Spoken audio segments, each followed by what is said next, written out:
Hello guys, welcome to Millennium Education. I hope you all are fine और सभी लोग अच्छे से प्रिपरेशन कर रहे हो।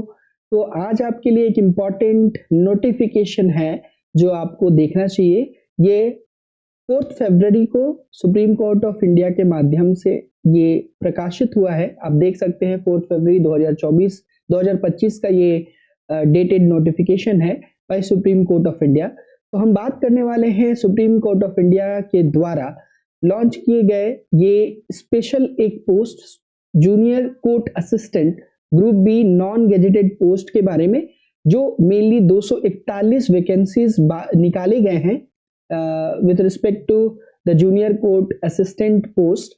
और ये लेवल 6 का मैट्रिक्स का जो है पोस्ट होने वाला है, जिसका बेसिक पे जो है 35,400 रुपीज होगा और including all the HRA the total gross salary will be around 72,040 rupees। तो हम बात करने वाले हैं इस वैकेंसी के बारे में, जिसमें 241 पोस्ट के ऊपर में ये वैकेंसी निकाली गई है।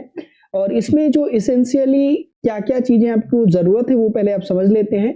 तो जो स्पेशली इंपॉर्टेंट चीज क्या है कि आपके पास कोई भी बैचलर डिग्री होना चाहिए। आपने बैचलर डिग्री की हो फ्रॉम ए रिकॉग्नाइज्ड यूनिवर्सिटी, और मेन चीज ये है कि आपको कंप्यूटर में इंग्लिश टाइपिंग आपको आना चाहिए 35 वर्ड पर मिनट का, और कंप्यूटर ऑपरेशन का नॉलेज होना चाहिए। तो ये एग्जाम का बेसिक क्वालिफिकेशन है, इसेंशियल क्वालिफिकेशन। इस एग्जाम के लिए कौन लोग अप्लाई कर सकते हैं, तो पहले समझिए एज रिक्वायरमेंट के बारे में। तो जो बेसिक एज बताया गया वो बताया गया कि 18 से 30 साल के जितने भी लोग हैं इसके लिए अप्लाई कर सकते हैं। लेकिन अगर कोई किसी कास्ट से बिलोंग करता है लाइक SC ST OBC, उनके लिए relaxation as per the government rule जो होता है वो रिलैक्सेशन उनके लिए अवेलेबल है, वो इसे अप्लाई कर सकते हैं। अपार्ट फ्रॉम दैट अगर हम बात करें कि इसके लिए जो आपका स्कीम ऑफ एग्जामिनेशन है वो किस तरीके का होने वाला है, तो इसमें आपका एग्जाम जो है 2 पार्ट में लिया जाएगा। पहला पार्ट ये है जिसमें आपको एग्जाम देना है 100 मार्क्स का एग्जाम, जिसमें 100 क्वेश्चंस होने वाले हैं। और इस 100 क्वेश्चंस में जो मेन इंपॉर्टेंट थिंग है वो क्या होने वाला है कि इन 100 क्वेश्चंस में आपको मिनिमम 50 अंकों के लिए जनरल इंग्लिश का क्वेश्चन आने वाला है। 50 questions from general English will be there, then the remaining questions will be from general aptitude, जिसमें 25 मार्क्स के जनरल एप्टीट्यूड यानी मैथ्स रीजनिंग के क्वेश्चन रहने वाले हैं, और 25 मार्क्स के जनरल नॉलेज के क्वेश्चन उसमें होने वाला है। यानी ये 100 क्वेश्चन का एग्जाम है, और इसमें आपको रिमेनिंग जो 25 क्वेश्चन होगा वो होगा कंप्यूटर नॉलेज के ऊपर। तो आपका कंप्यूटर नॉलेज का टेस्ट लिया जाएगा 25 क्वेश्चंस का। यानी टोटल आपने ये जो एग्जाम दिया, ये आपका एग्जाम जो है 100 क्वेश्चंस का होने वाला है, जो पहला पार्ट है, और बाकी 25 क्वेश्चंस का। अगर आप इसमें क्वालिफाई करते हो तो आपको सेकेंड टायर के लिए बुलाया जाएगा, जहां पर आपको आपके टाइपिंग टेस्ट लिए जाएंगे। तो टाइपिंग टेस्ट के लिए 10 मिनट का वक्त दिया जाएगा। 35 वर्ड पर मिनट इज द रिक्वायरमेंट जो आपको चाहिए, लेकिन इसमें 3% का टोटल वर्ड अगर आपने गलत भी टाइप किया हो तो वो मिस्टेक अलाउ किया जाएगा, यानी एक रिलैक्सेशन दिया जा रहा है बच्चों को।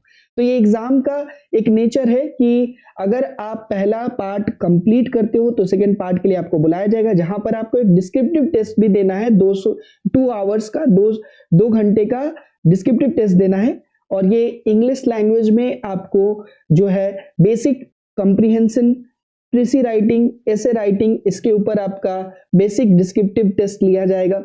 ये भी 2 घंटे का होने वाला है।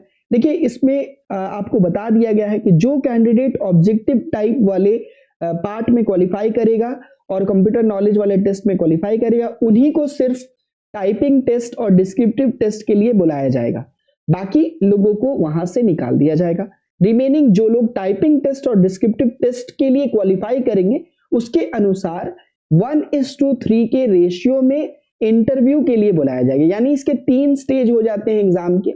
3 स्टेज क्या है? पहला स्टेज ऑब्जेक्टिव वाला एग्जाम, दूसरा स्टेज जिसमें टाइपिंग और डिस्क्रिप्टिव टेस्ट लिया जाएगा, और फाइनल स्टेज में आपके लिए इंटरव्यू के लिए बुलाया जाएगा 1:3 के अनुपात में, जिसमें से 3 में से 1 बच्चे को इस एग्जाम में जो है इस पोस्ट के ऊपर में सिलेक्ट किया जाएगा।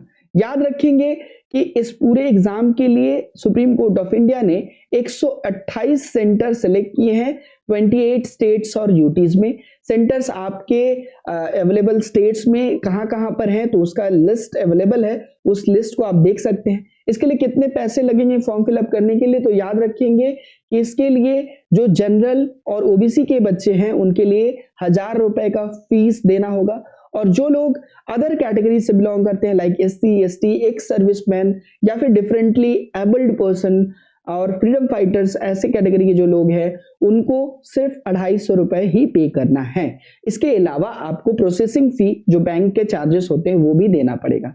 अगर आपको इसका फॉर्म फिलअप करना है तो आप सुप्रीम कोर्ट ऑफ इंडिया के वेबसाइट पे जा सकते हैं। मैं आपको थोड़ी देर के लिए दिखा दूं कि ये जब आप सुप्रीम कोर्ट ऑफ इंडिया के वेबसाइट पे जाते हो तो कुछ इस प्रकार से एक लिंक दिया जाता है जिससे ये एक आपको सेक्शन ओपन होगा सुप्रीम कोर्ट ऑफ इंडिया के एप्लीकेशन का, जहां पर आपको सारी चीजें दी गई हैं। देखो आप देख पा रहे हो कि 5 फरवरी 10 बजे सुबह से ये ऑलरेडी ओपन हो चुका है पोर्टल, और 8 मार्च को रात 12 बजे तक 11:55 नॉट 12 बजे 11:55 तक ये आपका last date of online submission है।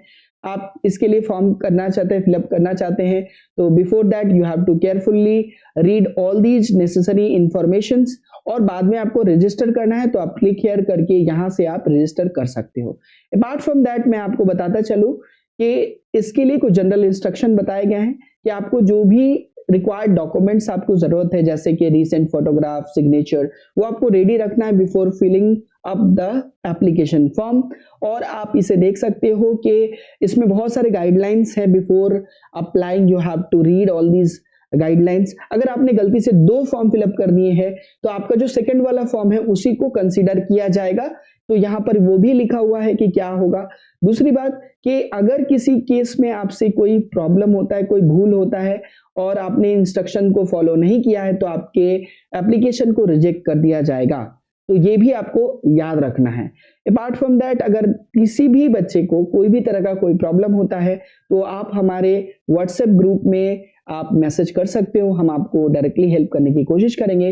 दूसरी बात, अगर आप कॉम्पिटिटिव एग्जाम के लिए प्रिपरेशन करते हो और आपका ये जो पर्टिकुलर सेक्शन है उसमें अगर हमारे तरफ से कोई हेल्प कर सकते हैं हम लोग, तो आप जरूर हमारे साथ जुड़ सकते हैं। और आप डिस्क्रिप्शन में ये चेक करें कि डिस्क्रिप्शन में हमारे व्हाट्सएप चैनल का लिंक है, आप वहां से हमारे व्हाट्सएप चैनल को ज्वाइन कर सकते हैं, जहां पर हमारे डेली बेसिस पे बहुत सारे जो न्यूज़ हैं, करंट अफेयर्स है वो अपलोड किया जाता है, तो आप वहां पर जुड़ सकते हैं हमारे साथ। अगर आपको ये वीडियो अच्छा लगता है तो thanks for joining this session, and आप इसे ज्यादा से ज्यादा लोगों तक शेयर करना ना भूलें। थैंक्स फॉर वॉचिंग एंड जय हिंद, सब बखैर।